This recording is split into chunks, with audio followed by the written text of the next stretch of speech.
자, 후발적 경종 청구에 대해서 우리는 지금 배우고 있고, 거의 후발적 경종 청구는 뒤에 한두 개, 우리 별도의 세목에서 나오는 것 빼고는 거의 다 다뤘고, 올해 가장 중요한 국세기본법 테마는 후발적 경종 청구라고 생각을 하셔도 좋습니다. 잠깐만 코레일 사건을 다시 한번 환기를 시키면, 용산에 개발 사업을 합니다.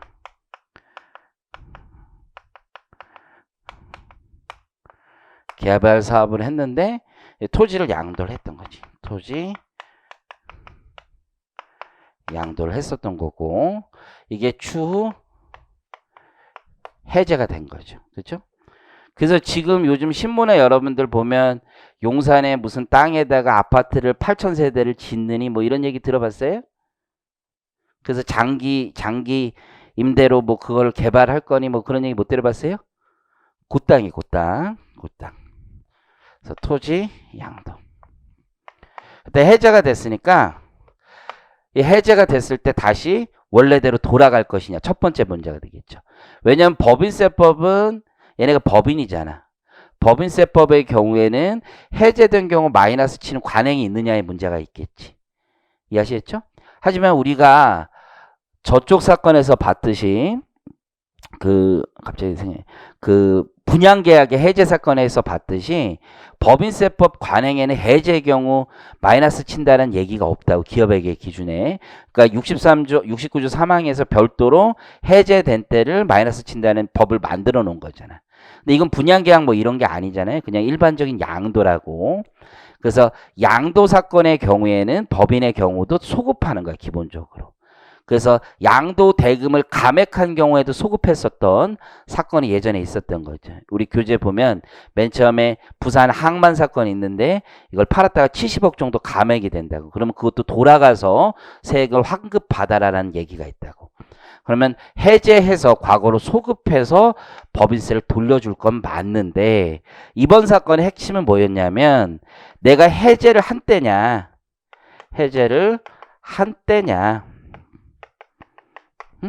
아니면 그 해제에 대한 얘들이 소송이 있었고, 그 소송에 대한 민사소송에 대한 판결이 있은 때냐 라는 게 핵심인 거죠. 이해하셨죠? 그래서 이게 사실은 저는 이쪽 얘기도 맞다고 봐. 왜냐면 민사소송에 대한 판결이 확정돼야지 국세청 입장에서도 진짜 해제된 거냐 아니냐를 판가름할 수 있잖아요. 그렇죠? 근데 우리 대법원은 공부 좀 해라. 응? 민법 왜 이렇게 모르냐 뭐 이런 얘기 하는 거잖아요. 둘의 의사표시가 합치돼서 해제를 했고, 그게 부득이한 사유가 있다라고 하면, 그리고 이게 약정 해제권 같은 게 있다라면 계약서만 봐도 해제의 권한이 있다는 걸 알기 때문에 해제를 한 때를 우리 요때로 봐야 된다는 거죠. 이해하시겠죠? 그러면 해제 한 때가 되기 때문에 돌아가는 건 똑같아. 이쪽으로 돌아가든 민사소송의 판결이 나서 이쪽으로 돌아가든 똑같죠. 이해하시겠죠? 하지만 경정 청구를 내가 언제 했느냐에 굉장히 의미가 있지. 내가 이때 경정 청구를 했다고. 이해하시겠죠? 그러면 지금 해제한 사건이 있으니 경정 청구를 이때 했다고, 이때. 해제를 했으니까 경정 청구를 받아줘야 되는 거지. 거부하면 적법한 게 안 되는 거죠. 위법한 거죠. 이때는 원래 상관이 없는 거지. 확정 판결이 나왔으니까. 그러니까 결국 민사소송에 대한 확정 판결이 있기 전에 경정 청구를 하더라도 이걸 받아줄 것이냐 말 것이냐의 문제가 있고, 지금 대법원 입장은 이게 있으니까 받아줘야 된다는 얘기죠. 이해하시겠죠? 만약에 이걸 이때로 하게 되면 납세자에게 지나치게 불이익하다, 문제가 되는 거고, 여기서 또 문제가 됐던 게 당시 법률에 따라서 환급금의 기산일이 문제가 됐다고. 환급금의 기산일. 지금은 경정 청구 한때로 돼 있다고. 이해하시겠죠? 그러니까 요때 환급금의 기산일. 하지만 당시 그 문제가 됐던 사항에 대한 세법 적용 당시에는 언제였냐면 해제 사건이 일어날 때, 요때부터 환급금을 기산할 거냐 이때부터 환급금을 기산할 거냐에 문제가 있었던 거야. 그 당시 법률에 따라서. 그래서 법원은 이때부터 계산한다 해서 환급 가산금이 약 1,000억 이상 차이가 났었던 사건이라고 보시면 돼요. 이해하셨죠?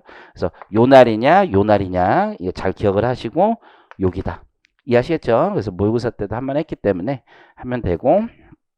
자, 7번째 한번 가보겠습니다.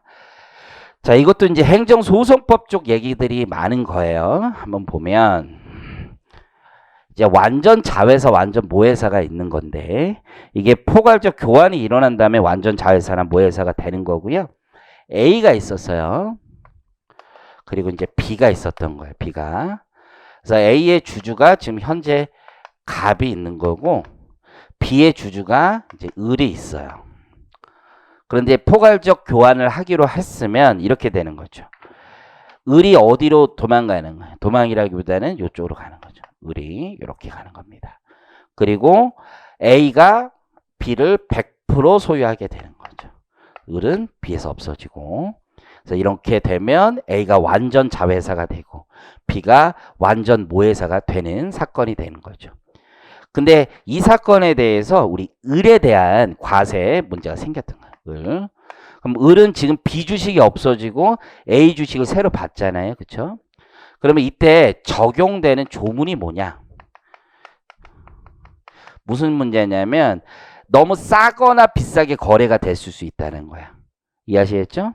그래서 이 적용 조문이 상증세법 35조를 적용할 건지 상증세법 42조를 적용할 건지가 아주 오랜 논쟁이었어요. 이건 너무 어려워서 우리가 따로 다루지는 않겠지만 간략하게만 설명드릴게요.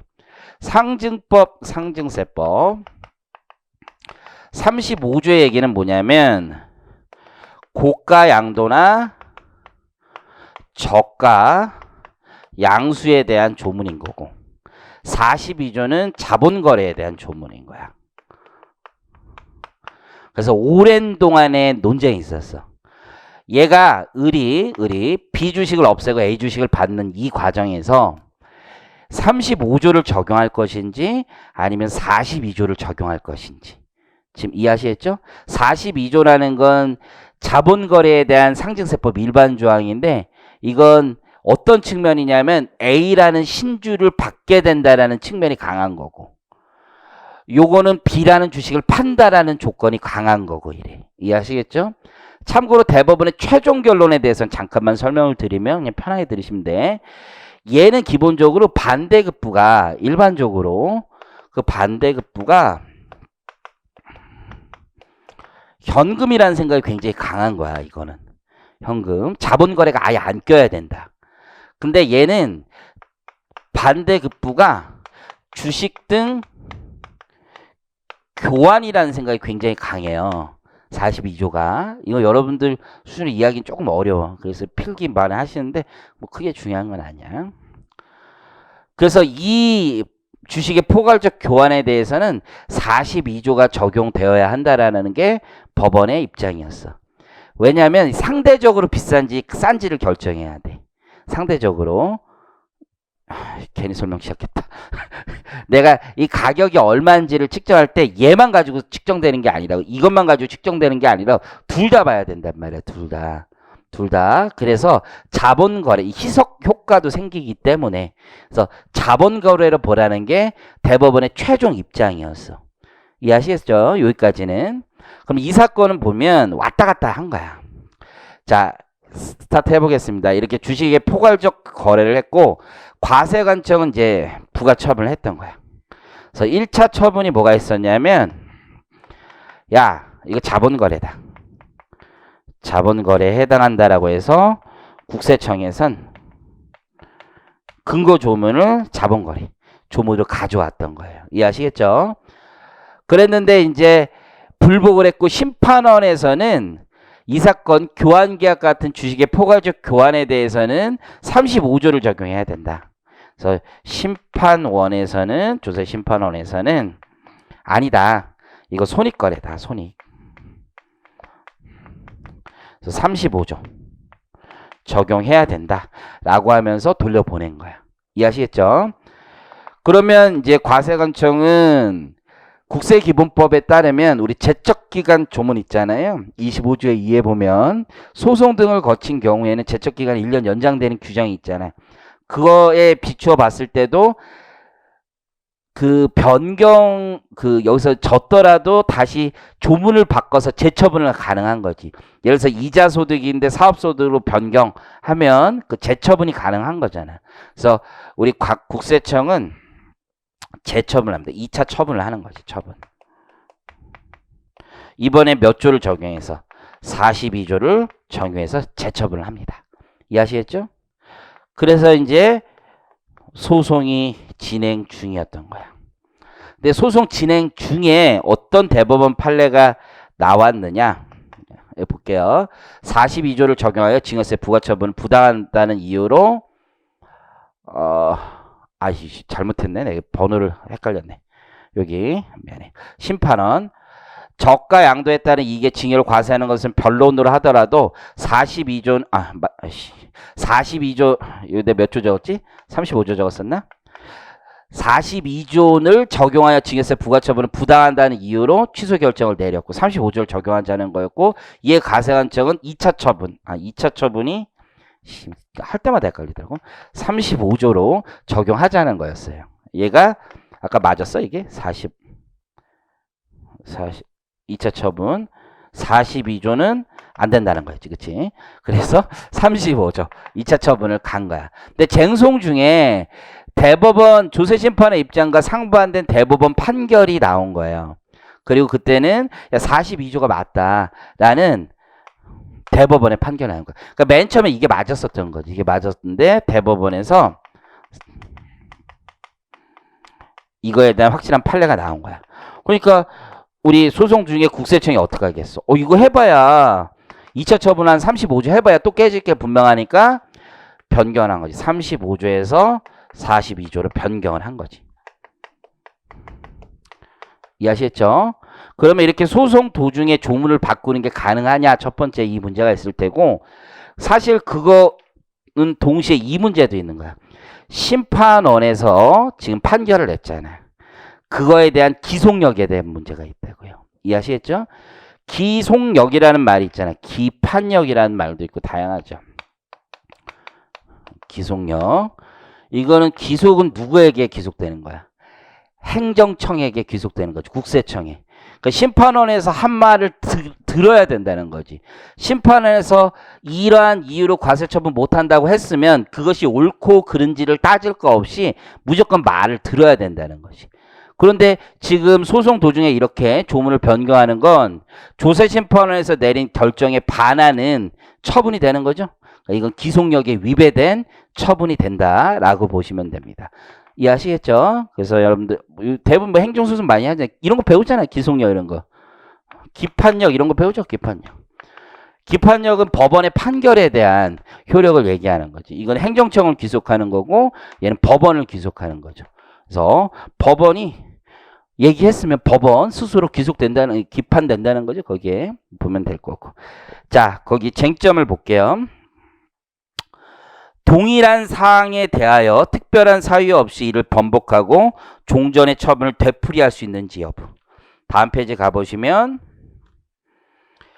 결론 보겠습니다. 그래서 양가로 2번 보시면 징역세 기초가 되는 사정에는 아무런 변경이 없는데도 동일한 사건이라는 거죠. 동일한 기초사실 관계라는 거예요.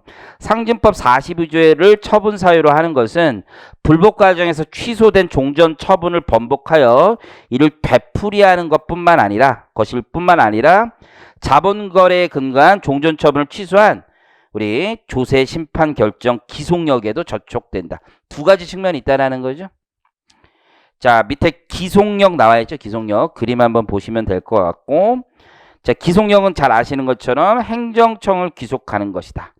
그래서 파란색 보시면 종전 처분이 적법하였더라도 심판 절차에서 조세 심판원이 위법하다는 이유로 취소한 이상, 그럼 심판원에서 위법하다고 취소했으면 심판원에 갈 때 내가 과세관청이 들고 갔던 처분 조항을 가지고 다시 들어갈 수는 없다는 거죠. 기속력으로 인하여 과세관청은 종전 처분과 동일한 내용의 처분을 할 수 없다. 이게 기속력에 대한 얘기다. 자, 그 아래에 있는 교환 판례에 대해서는 한번 읽어보고 싶은 분은 읽어보시면 될 것 같습니다.